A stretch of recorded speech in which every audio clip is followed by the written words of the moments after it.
महर्षि अगस्त्य और लोपामुद्रा की कथा। लोपामुद्रा का जन्म महाभारत के अनुसार महर्षि अगस्त्य ने एक आदर्श जीवन संगिनी की खोज में विभिन्न प्राणियों के सुंदरतम गुणों को मिलाकर एक कन्या की रचना की। उन्होंने इस दिव्य कन्या को विदर्भ के राजा को सौंप दिया, जो संतान प्राप्ति के लिए कठोर तपस्या कर रहे थे।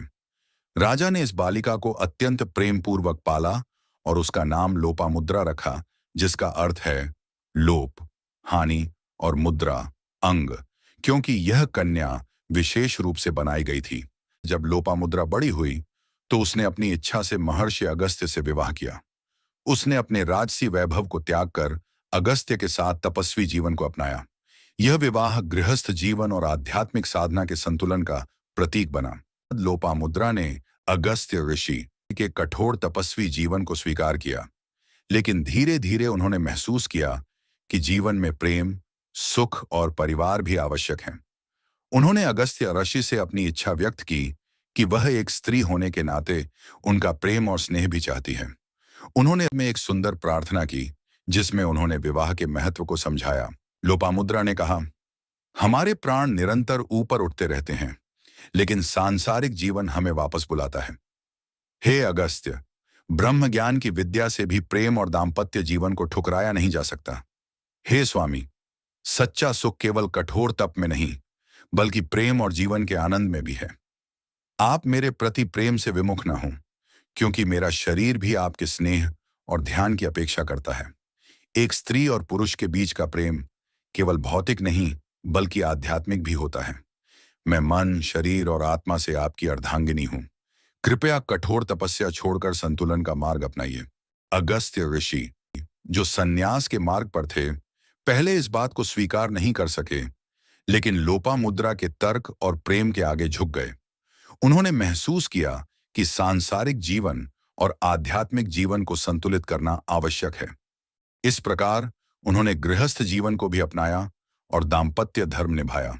लोपामुद्रा ने अपने पति से कहा कि गृहस्थ जीवन में केवल तपस्या ही नहीं, बल्कि कुछ सांसारिक सुख सुविधाएं भी आवश्यक होती हैं। लोपामुद्रा की इस मांग को स्वीकार करते हुए अगस्त्य ऋषि ने निर्णय लिया कि उन्हें धन अर्जित करना चाहिए। इसके लिए उन्होंने 3 प्रमुख राजाओं के पास यात्रा की, राजा श्रुतर्वा, राजा बृहदश्व, राजा त्रसदस्यु, लेकिन कोई भी उनकी इच्छा पूरी नहीं कर सका। जब अगस्त्य ऋषि इन राजाओं के पास पहुंचे तो उन्होंने बताया कि उनके खजाने पहले से ही खाली हो चुके हैं।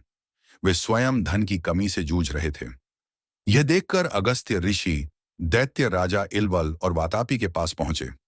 इलवल और वातापी 2 असुर भाई थे, जो ब्राह्मणों को भोजन के लिए बुलाते और धोखे से मार डालते थे। वातापी एक मायावी असुर था, जो स्वयं को एक बकरे में बदल लेता और ब्राह्मणों को खिलाया जाता।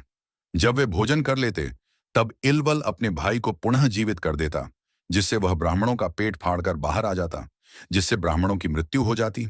अगस्त्य ऋषि ने जब यह चालाकी समझी तो उन्होंने अपनी सिद्धियों से उसे पचा लिया, और जब इलवल ने उसे बुलाने की कोशिश की तो अगस्त्य ने कहा, वातापी जीर्णो भव, वातापी पच चुका है।